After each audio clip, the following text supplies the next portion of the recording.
Hello and welcome to today's episode of Youth of West Africa. My name is Chidima Akaniro and today we are in Ibejuleki. Very soon we'll be speaking to Onyeka Nwelue, a very controversial personality and a 29-year-old professor who also happens to be a serial entrepreneur. Stay tuned to listen to his very captivating story.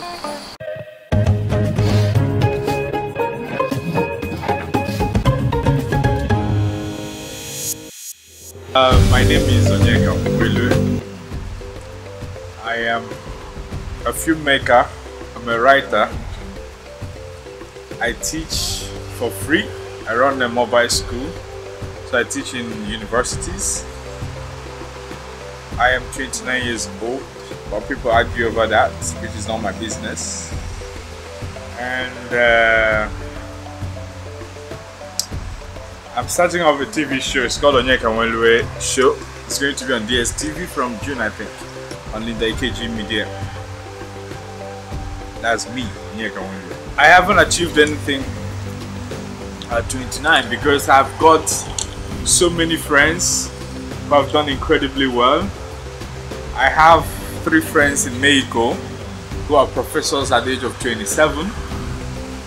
I have another friend in Harvard, Pedro Abreu, who's 27 as well. I was 16 years old when I came to Lagos to find Nwelue because I wanted validation from my parents, and the only way to get validation from my parents was to meet Nwelue, and luckily I got involved with a man called Jamal Nicolakbo who put me on the front page of the Guardian newspapers, and my father and his siblings bought copies of the newspaper, and then they were in power. I mean, the PDP, they were in power, and then the governor wanted to meet me, and it was beautiful that my father started encouraging me. Sometimes he would say, hey, don't go and join all these people outside, don't go to the farm, don't do things people do, just sit and read your book.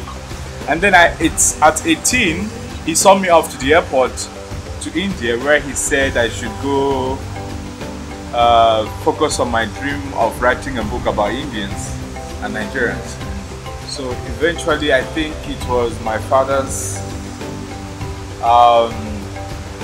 validation and the fact that he believed in me that propelled me, and that's one of the reasons why I don't like to fail, because I feel if I fail I'm going to destabilize him, so I don't want to fail. I feel it's my father that keeps motivating me. I think that comes to the life of every man, that you must face challenges every single day. So almost all my life I've always wanted to give up. But when I see people who have done it before, it gets tiring to give up. There is a particular woman, Peace Anyamusigwe, who runs African Movie Academy Awards.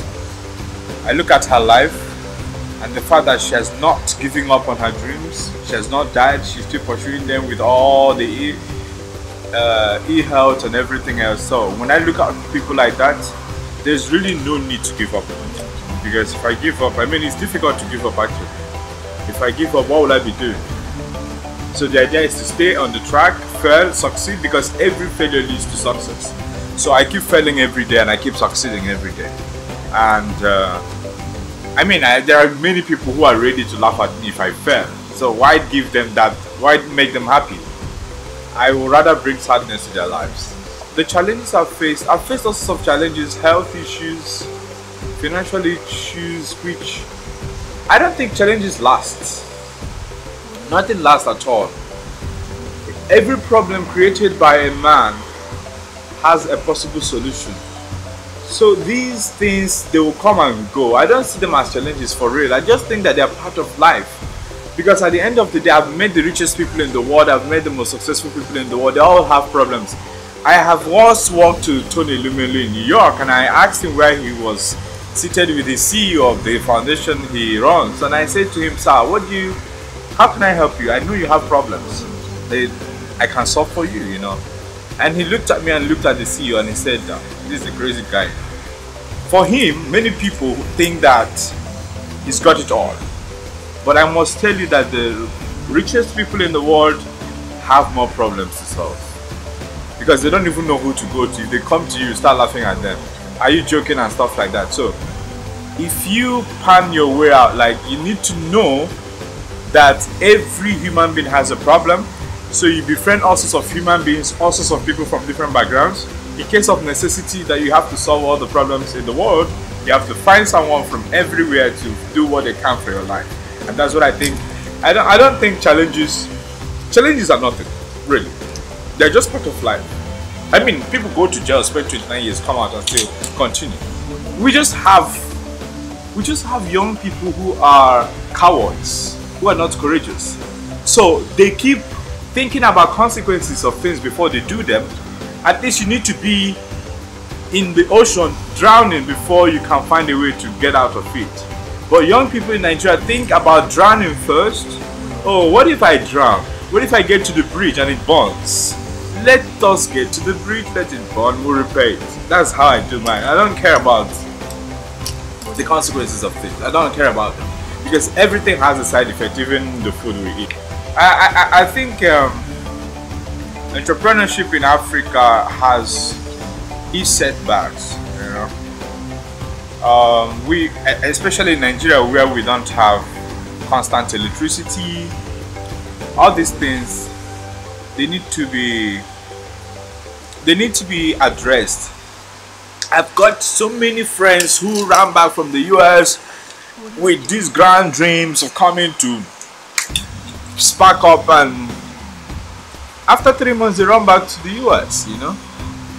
And I'm not going to mention names, but so many of them came with hopes, dreams, aspirations that were smashed. They ran back to wherever they came from. And the best thing you can do for your child is to give birth to your child in Nigeria. If he ever has any dream of coming back to Nigeria to set up any business, so he would have known the structure on ground.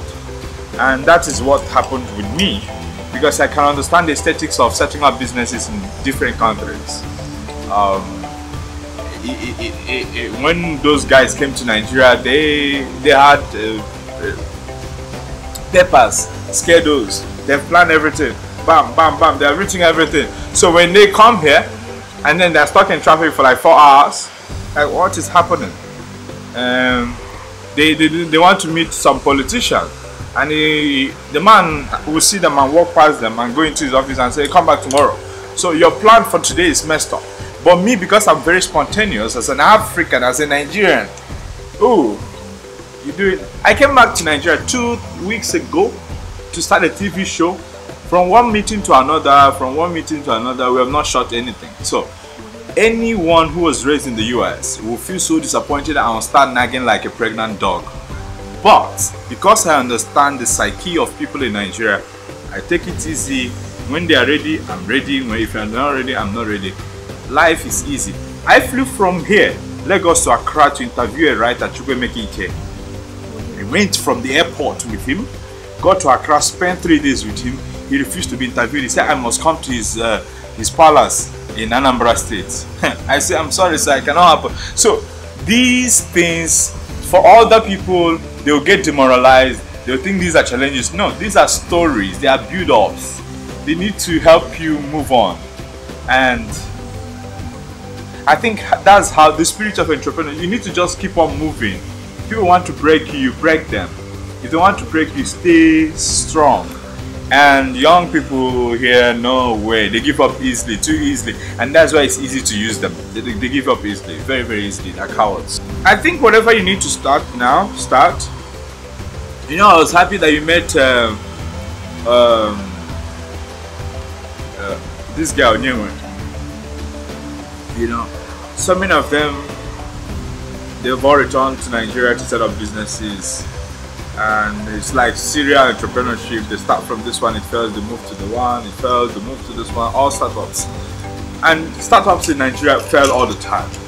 And most of the people that we look up to, or let's say the people who came to Nigeria through, that Mark Zuckerberg came to Nigeria through, some of them have moved back to the US. Yeah, they operate from the US, but you think they are here. And we must be real and realistic, honest to ourselves. Why hide the fact that you're no more in Nigeria? And then these young people believe that they can achieve all these dreams here. No, you can't achieve anything without electricity. You can't. You can't achieve anything without proper transportation system. It's not possible. Not possible. Because when I was living in France, it was easy for me as a record label executive to move from my house to a meeting where probably Onyeka will send me a message where I am here, or metro station, blah blah blah blah. I'm on the train. I'm up to see her. Asha sends message, I'm having a rehearsal tomorrow, so place, and it's really far, but I can get on the train and I'm up there. But if I am in Lagos and Asha says, I've missed so many meetings in Nigeria where, because I'm waiting for my driver, he can't come, and I can't use public. I can't use public transport. It's not possible now. Let them drag my hair and all those things. So you need to fix the transport system. You need to fix electricity for these young people to come. But for now, I think there is no hope. I'm not doing this to demoralize anybody. There is no hope, and that is why I moved my things to the US, and I can operate from the US, because when I want to do anything, I get on my, I can have, okay, let's talk about PayPal, let's talk about online banking. So many things that we can't do. You can't even send money from here to anyway. So there are so many problems you need to face, and the thing is that we are being ruled by old people. People may not like the way I talk about things. They feel I'm too harsh. But if you sit down properly and think about it, the most successful Nigerians are the ones who always travel out of Nigeria, because they get opportunities more. So life becomes easy for me to think about developing another man's country and leaving mine, because the people in my own country do not aspire at the same level that I do. And it's sickening, because everybody keeps questioning my intention about organize concerts for embassies free. I've been doing this since 2014. Yes. So free concerts in all the embassies. We've done Italian embassy, we've done Canadian embassy, Indian High Commission, and people keep questioning my intention. So life becomes easy for me to think about developing another man's country and leaving mine, because the people in my own country do not aspire at the same level that I do. And it's sickening, because everybody keeps questioning my intention about organize concerts for embassies free. I've been doing this since 2014. Nigeria needs to know the rules before they can bend them. You need to know, I mean, you have to be sure that you need electricity, because if you going to buy generator set, you're going to recycle your capital. The money you make, you use it and buy diesel and all those. I've done that before now. I worked at Arma, so I know. We were just wasting our time. And the good thing is that you can do business from online. You can do it anywhere you want. Because when I was in Arma, I had so many competent young people. If you want me, self, I can even mention their names on. I know you don't want to, but I can mention their names. Very incompetent young people. There are so many of them in Nigeria who will come to the office, they sit, cross their legs on Facebook, tweets, and go home at the end of the month they start shouting, they have not paid me salary. What did you do to bring money in? But if now I run my company alone, in my bed, I wake up when I want, anytime I want, I wake up, I run it alone. I don't have to go and sit in one office and face people gossiping. I run it alone. I'm everything. Only that I have a manager who is somewhere in London, and she has to do the things she can do for me. To think outside the box, you have to be, one, I always say, pragmatic, aggressive, and smart. There is nothing like working hard. You have to really work smart. You need to position your brain in different angles. People think they can read these things from book. No, you have to live a life. They really have to live. They have to pick up their passports and travel. It's very important, no matter where they're going to. Okay, my last word, I think whatever you guys are doing is amazing, and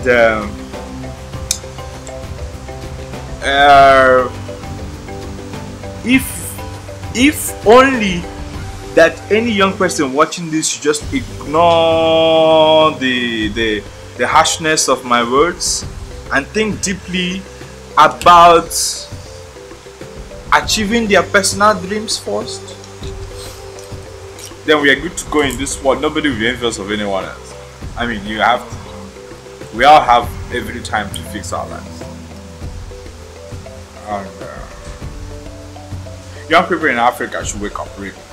I mean, our parents have failed. Let us not fail ourselves. So that was Onyeka Nwelue. I'm sure you all learned something from his numerous experiences.